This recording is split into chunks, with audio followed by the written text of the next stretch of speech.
Shalom, call all y'all about Shin Yahweh. This video about this so-called anniversary, and these devils got some nerves of calling it a fucking anniversary. They say the U.S. is marking the arrival of the first enslaved Africans to the English colony of Virginia 400 years ago.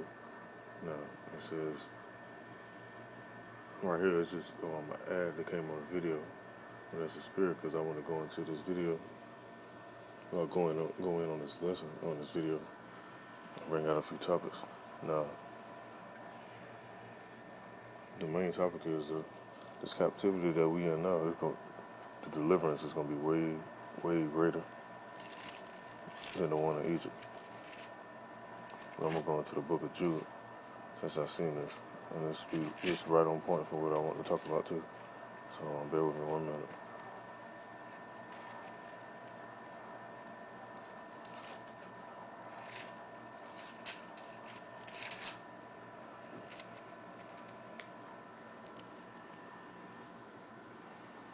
It's in the book of Jude, chapter 1, and verse 5. It says, I will therefore put you in remembrance, though you once knew this, how that the Lord, having saved the people out of the land of Egypt, afterwards destroyed them that believe not. People, they don't really believe, they see this stuff. They still want to side with Esau, these Edomites, and build up this society and not realize that we got a greater gift, greater blessing coming. It's way beyond, far beyond this society. And we gonna be on top. And we gonna be on the bottom of all these other nations that had a part in our captivity. These Amalekites, which is the chief house of Esau, of the Edomites. These Elamites, which is them dot heads over there. The Moabites, the Ammonites. And the main people that really played a big part in the slavery was the real Africans, which is the Hamites. They go back to the line of Ham. And the Ishmaelites, you can't forget about Ishmael in there, because they was all over there and they had a hand into the slavery, so they definitely gonna pay for this captivity. And you have our people that be like, we gotta forget and forgive. Let me skip this ad. We gotta forget and forgive. But they always talking about karma and you read what you're sowing stuff. So before I play this video, I'm gonna go into this other scripture.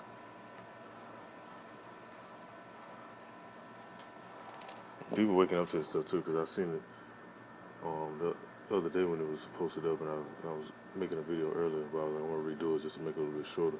Let's just cut straight to the point, because it's a little prolonged, more than it should have been. But anyway, in the book of Revelation, chapter 13, verse 9, it says, if any man have an ear, let him hear. He that leadeth into captivity shall go into captivity. He that killeth with the sword must be killed with the sword. Here's the patience and the faith of the saints. Now, we patiently waiting for Yahweh to manifest all these prophecies, and he definitely doing it. He keeping his word. Like the scripture say, the Lord is not a man that he shall lie. And he's not lying. He didn't lie then, and he ain't lying now. And all these prophecies, they come to pass. So like you see all this stuff happening around the world with the earthquakes, the storms, volcanoes going on, uprising in the people, nation against nation, rumors of wars, and wars popping off, battles and stuff popping off. You got the smiths, they smithing. When you read the scriptures, talk about the smith. The Lord created the smith to blow up the coals. Look at that word smith, it goes back into ones that deal with metals, ultimately weapons. And the ultimate weapon that these Edomites and these other nations got is them nukes. So that's what they've been testing lately. So I'm gonna play this real quick, and I'm gonna go into a few more scriptures and end this off. The bells rang for 4 minutes. One for every century since the arrival of the first African slaves in the English-speaking colonies that would become America. Taken from what is now Angola, they were sold for food to the struggling colonists, the first of hundreds of thousands that would follow, creating history, changing history. Don't let other people define who we are and who we were, who our ancestors were, because when you read the biblical history book, it's their version of history. They do not tell you about the good things that we did. They tell you about our ancestry was all about slavery. And just like another thing too, I left out on the other video I had made.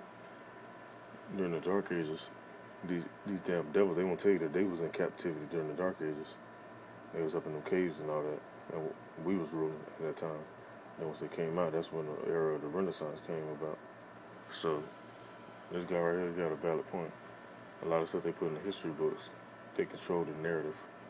But it's up to certain men to bring out this information and research these things and, you know, expose these devils.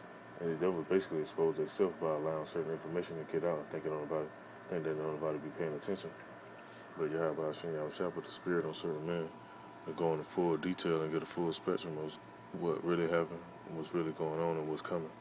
I'm gonna let this place in my while and look for this other scripture.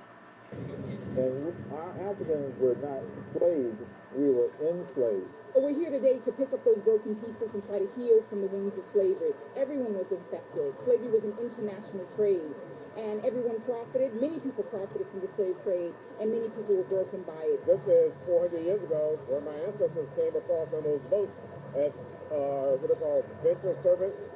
And I wanted my wife to know a little bit about their history. And see, this nigga, more than like he deal with an Edomite. You know, I could be wrong. But when he says, I wanted my wife to know about my history, which means it don't pertain to her history. And let me go into it real quick.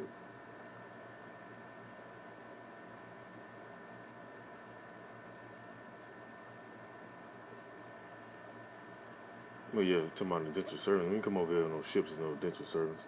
I'm just stop that shit right there. I ain't gonna go on too much longer because you got niggas like that that actually know about the history, but they try to twist it up because Esau cut them a little check. Even like I was telling this girl earlier about how these pastors, they really paid off to mislead people and not really tell them what's really real, not tell them that we the people that these scriptures talking about. And also, it goes more into detail when you read, because you got people, they posting it in the comments, they know what's up. You got Israel all over the place, so people know, man, people waking up.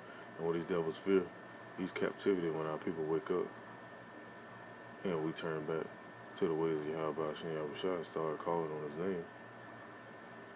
name and his son name, because you can't get to the Father without the Son.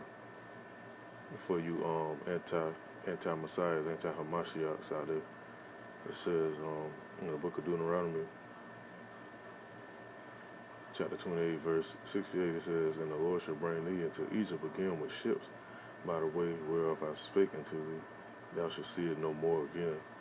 And there you shall be sold unto your enemies for bondmen and bondwomen, and no man shall buy you. And ain't nobody come over here to get us. You have all these other nations want to, grab their people up, whether it be the Chinese people, the Japanese people, and make sure they get set up in certain communities and so on and so on. Ain't nobody come over here and get us up out of here, man. And them Hamites know they're not our people either. That's why they act funny with us, because they know the history. See, a lot of these nations, they know, but they won't tell us because they know once we turn back, we get back into that royal state like we supposed to be. But it's going to happen anyway. And I'm going to just end this off with this scripture right here. Because once this captivity is over with, man, hey, we're going to be on top. And when we get up out of here, like how the time, the old Egypt, where you had Moses and Aaron and our people going, fleeing from Pharaoh and his army, they was amazed then. Because you had the chariots. You had the chariot that was out, a cloud by day and a pillar of fire by night. And you had Moses when he went up against the Magi's. All that different stuff was going on, them different plagues and all that hit. And then the deliverance when they left and went through the Red Sea. Or when Moses put that staff down in part of the Red Sea, and ultimately it was Yahweh doing that. But he worked his miracles through Moses. And they was bugging out then, and they still flee and went right at them. So when this pop off, that's why they got that Space Force too, because they know what's coming. That's why the scripture right here in the Wisdom of Solomon, chapter 5, verse 2, it says, When they see it, they shall be troubled with terrible fear, and shall be amazed at the strangeness of his salvation, so far beyond all that they look for. Because look, right now you got people looking for aliens and grays and all reptilians and all type of other bullshit. They ain't expecting no dark-skinned man to come out them ships. They ain't expecting Yahweh Shah to come back. But the upper class elites, they are. When they see it, they're going to be amazed. And they're going to be troubled with terrible fear, because they're going to look and see these dark-skinned beings, angelic beings, picking up Israel, Yasharallah, out of Babylon, also known as Egypt and Sodom. So, I ain't gonna go on too much longer. Lord's willing, this was edifying. Call all your Yahweh Shem Yahushua, all you other Akim, keep pushing, keep putting these words out. Hey, because the spiritual battle, we winning the spiritual battle because it was already won anyway from the jump. It just had to play out. So, call all your Yahweh Shem Yahushua, Shalom to the elect.